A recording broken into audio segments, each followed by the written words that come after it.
बोलो जयकारा बोल मेरे शिव महाराज की जय। बोलो साचे दरबार की जय। जालू परमहंस जाजी महाराज की जय।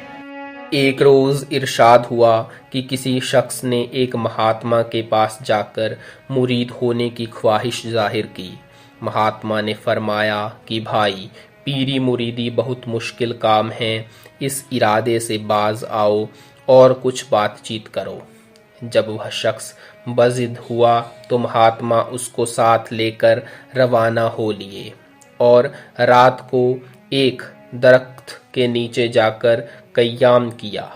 करीबन आधी रात को जब वह शख्स सोया तो एक सांप फुंकार मारता हुआ आया और उसको काटना चाहा, मगर महात्मा ने उठकर उसको रोक दिया और पूछा कि ऐसा क्यों करते हो।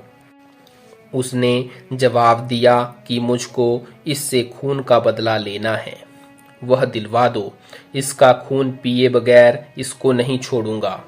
यह सुनकर महात्मा उस आदमी की छाती पर चढ़ बैठे और एक तेज छुरा बगल से निकालकर उसका गला काटने लगे।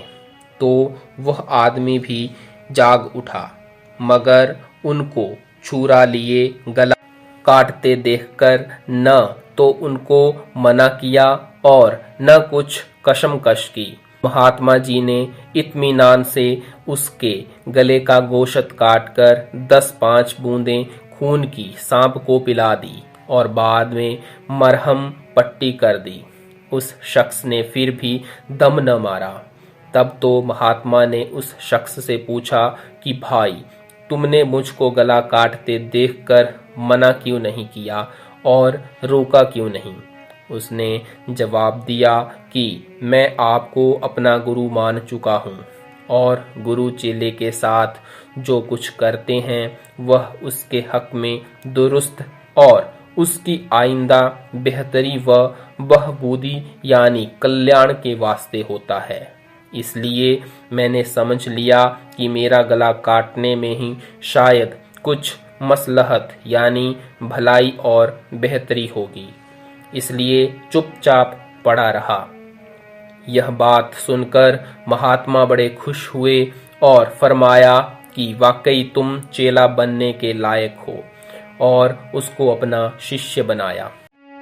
एक रोज इरशाद हुआ कि भाई, श्री योगानंद के पूर्वले जन्म यानी गृहस्थाश्रम के पिता पंडित गोकुल चंद जी महाराज बड़े संस्कारी और अच्छी वृत्ति के आदमी थे।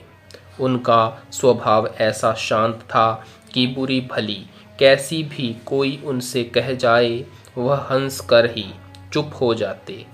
बहुत ही कसमखुन यानी अल्पभाषी थे। एक जगह आसन लगाए चुपचाप बैठे रहते थे। उनकी पत्नी का स्वभाव बड़ा सख्त था। वह अक्सर पंडित जी को सख्त सुस्त और बुरा भला कहती रहती थी, मगर उनको कुछ परवाह न थी। उनके पास स्याह रंग का एक बहुत खूबसूरत बैल था। इत्तिफाकन उसका पैर टूट गया तो परवरिश के लिहाज से उसको माड़ी के बाजार में बिठाल दिया था। वह बाजार में पड़ा रहता और खुद पंडित जी महाराज उसको देखने बाजार में जाते। पंडित जी ने बहुत अरसा पेशतर से कह दिया था कि फलां योम यानी दिन को फलां वक्त हम चोला यानी शरीर त्यागेंगे, और फिर यह भी कहा था कि जब यह बैल मरेगा हम मरेंगे, या जब हम मरेंगे उस वक्त यह बैल भी मर जाएगा। और वैसा ही हुआ कि एक दिन बैल मर गया और लोगों ने पंडित जी से उसकी खबर न की, मगर जब एक आदमी उनसे मिलने गया तो उन्होंने पूछा कि क्यों जी, आज वह बैल मर गया। उसने जवाब दिया कि हाँ महाराज, मर गया। फिर आपने फरमाया कि अब हम भी चोला त्यागते हैं, और यह कहकर उसी वक्त शरीर बरत गया। बोलो जयकारा बोल मेरे श्री परमहंस दयाल जी महाराज की जय। बोलो श्री गुरु महाराज की जय।